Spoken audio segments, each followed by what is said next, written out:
గర్భసంచి వాపు అంటే ఏంటి? దానివల్ల ఏమైనా ఫర్టిలిటీ ప్రాబ్లమ్స్ వస్తాయా అనేది ఈరోజు చూద్దాం. సో గర్భసంచి వాపు అనేది మనకి చాలా రీజన్స్ ఉంటాయన్నమాట. సో దాంట్లో మోస్ట్ కామన్ రీజన్స్ ఏంటంటే గర్భసంచి ఫైబ్రాయిడ్స్ అంటాం. గర్భసంచిలో చిన్న చిన్న గడ్డలు ఫామ్ అవ్వడం అనమాట. సో దీనివల్ల గర్భసంచి వాపు ఉండొచ్చు. లేదంటే గర్భసంచి మొత్తం డిఫ్యూజ్ గా వాపు ఉంది అని అంటే కనుక దాన్ని మనం ఎడినోమయోసిస్ అని అంటాం అనమాట. సో ఈ 2 ప్రాబ్లమ్స్ వల్ల మనకి గర్భసంచి వాపు అనేది వచ్చే ఛాన్స్ ఉంటుంది. సో ఈ ఎడినోమయోసిస్ అని ఏంటి అని అంటే గర్భసంచి యొక్క గోడలు మనకి స్వెల్ అవుతాయి అనమాట. సో దాన్ని మనం ఎడినోమయోసిస్ అని అంటాము. సో దీని వల్ల మనకి ఏమైనా ఫర్టిలిటీ ప్రాబ్లమ్స్ ఉంటాయి అని అంటే దాని సివియారిటీ బట్టి ఉంటుంది అనమాట. సో మైల్డ్ గా కొంచెమే వాపు ఉంది, గర్భసంచి యొక్క పొరల్లో ఎలాంటి ప్రాబ్లం లేదు అన్న వాళ్ళకి యూజువల్లీ దీనివల్ల ఫర్టిలిటీ ఇష్యూస్ అయితే ఉండవండి. బట్ ఈ ఎడినోమయోసిస్ అనేది ఎక్కువగా ఉంది అంటే గర్భసంచి చాలా ఎక్కువ వాపు ఉంది అన్నప్పుడు మనకి దీనివల్ల ఇంప్లాంటేషన్ రేట్స్ అంటే బేబీ అతుక్కునే కెపాసిటీ తగ్గడం కానీ గర్భసంచి యొక్క బ్లడ్ ఫ్లో అనేది ఇంటర్ఫియర్ అవుతుంది అనమాట. సో దానివల్ల ప్రెగ్నెన్సీ ఛాన్సెస్ తగ్గడం, ఇన్ కేస్ ప్రెగ్నెన్సీ వచ్చినా కూడా మనకి మిస్కారేజ్ రేట్స్ అంటే అబోర్షన్ అయ్యే ఛాన్సెస్ పెరుగుతాయి అనమాట.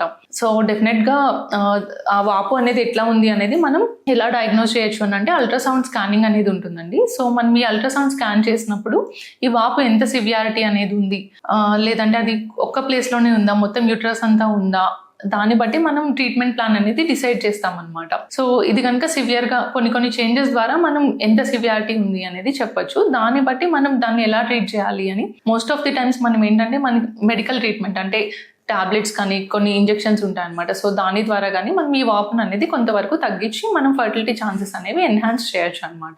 అండ్ సెకండ్ కాజ్ ఫైబ్రాయిడ్స్ వచ్చేసి, ఫైబ్రాయిడ్స్ అంటే ఏంటి అని అంటే యూట్రస్ లో ఉండే గడ్డలు. సో యూట్రస్ లో మనకి ఏంటంటే చిన్న చిన్న గడ్డలు ఏర్పడుతూ ఉంటాయి అనమాట అప్పుడప్పుడు. ఈ ఫైబ్రాయిడ్స్ ఏంటంటే లొకేషన్ బట్టి ఉంటుంది అనమాట. అంటే గర్భసంచిలో ఏ ప్లేస్ లో ఈ ఫైబ్రాయిడ్ ఉంది, ఎంత సైజ్ ఫైబ్రాయిడ్ ఉంది అని దాన్ని బట్టి ఉంటుందండి. సో ఈ గర్భసంచిలో ఫైబ్రాయిడ్స్ కనుక చిన్న ఫైబ్రాయిడ్స్ ఉన్నాయి అండ్ గర్భసంచి యొక్క పొర అంటే ఎండోమెట్రియం కి దగ్గరగా ఫైబ్రాయిడ్స్ లేదు అని అంటే యూజువల్లీ మనకి ఫైబ్రాయిడ్స్ కి ఎలాంటి ట్రీట్మెంట్ తీసుకోవాల్సిన అవసరం ఉండదు. మనం ఎప్పుడు దాన్ని సర్జికల్ గా రిమూవ్ చేయడం అన్నా ట్రీట్ చేయడం అన్నా చేయాలి అని అంటే ఏదర్ మనకి ఫైబ్రాయిడ్ గర్భసంచి యొక్క పొరని తాకుతుంది, కరెక్ట్ గా మనకి ఎక్కడైతే ఇంప్లాంటేషన్ అంటే బేబీ ఎక్కడైతే అతుక్కుంటుందో అక్కడ మనకి ఫైబ్రాయిడ్ ఉంది, లేదంటే మల్టిపుల్ ఫైబ్రాయిడ్స్ ఉన్నాయి, సైజు పెద్దగా అంటే more than 3 to 4 centimetre size of fibroid ఉంది అని అన్నప్పుడు మనం దీన్ని సర్జికల్ గా కరెక్ట్ చేసుకుని అప్పుడు మనం ఫర్టిలిటీ ప్లానింగ్ అనేది చేయమని చెప్తుంటాం అనమాట. బికాజ్ ఈ ఫైబ్రాయిడ్స్ కనుక ఎండోమెట్రియం అంటే గర్భసంచి యొక్క పొరని తాకుతున్నట్లయితే మనకి ప్రెగ్నెన్సీ ఛాన్సెస్ తగ్గడము, ప్రెగ్నెన్సీ వచ్చిన మిస్కారేజ్ రేట్స్ అంటే అబోర్షన్ రేట్స్ అనేవి పెరగడము అనేది ఉంటుందన్నమాట.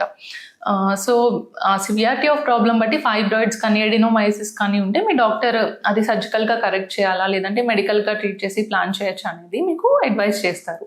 థ్యాంక్ యూ అండి. హస్బెండ్ వైఫ్ కలిసినప్పుడు సెమెన్ లీక్ అయితే ప్రెగ్నెన్సీ రానట్టేనా? రీసెంట్ గా ఓపీడీకి ఒక కపుల్ వచ్చారనమాట. ఇన్ఫర్టిలిటీ అంటే పిల్లలు అవ్వట్లేదు, మ్యారేజ్ అయ్యి 2 years అయింది అని వచ్చారు. సో వాళ్ళతో మాట్లాడినప్పుడు ఏంటంటే వైఫ్ ఒక క్వశ్చన్ అడిగారు. అంటే మేము కలుస్తున్నాం కానీ కలిసినప్పుడల్లా మనకి వీర్యం అనేది మొత్తం బయటకు వచ్చేస్తుంది, సో దానివల్లే మాకు ప్రెగ్నెన్సీ రావట్లేదా మేడం అని అడిగారు. సో ఇది చాలా మంది కపుల్స్కి ఉండే common question. So husband wife కలిసినప్పుడు ఏంటంటే మనకి సిమెన్ శాంపిల్ అనేది మనకి వెజైనాలో డిపాజిట్ అవుతుంది అనమాట.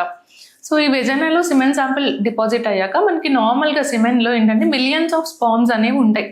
సో అవి వితిన్ ఫ్యూ సెకండ్స్లోనే మొటైల్గా అంటే కదిలే కణాలు ఉన్న స్పర్మ్స్ చాలా ఫాస్ట్గానే మనకి సెర్విక్స్లోకి వెళ్ళిపోతాయి అనమాట. సెర్విక్స్ ద్వారా గర్భసంచిలోంచి ట్రావెల్ చేసుకుంటూ వెళ్తాయి.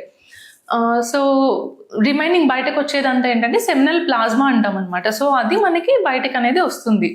సో కలిసినప్పుడు ఇట్లా సిమెన్ బయటకు వచ్చినంత మాత్రాన మనకి స్పర్మ్స్ లోపలికి వెళ్ళట్లేదు అని కాదనమాట. అండ్ చాలా మంది ఉమెన్ ఏమనుకుంటారంటే కలిసాక మనం చాలాసేపు రెస్ట్ తీసుకోవాలి, 10 to 15 minutes అట్లానే లయింగ్ డౌన్ పొజిషన్లో ఉండాలా లేదా అనేది కూడా అడుగుతారు.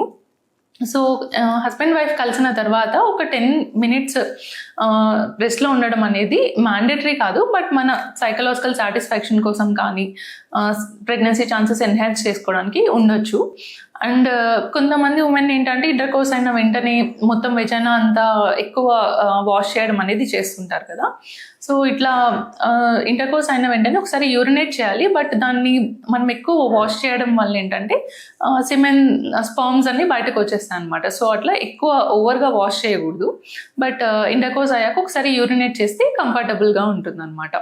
సో ఈ చిన్న చిన్న టిప్స్ ఫాలో అయితే మనకి ప్రెగ్నెన్సీ ఛాన్సెస్ అనేది ఎన్హాన్స్ అవుతాయి. Thank you.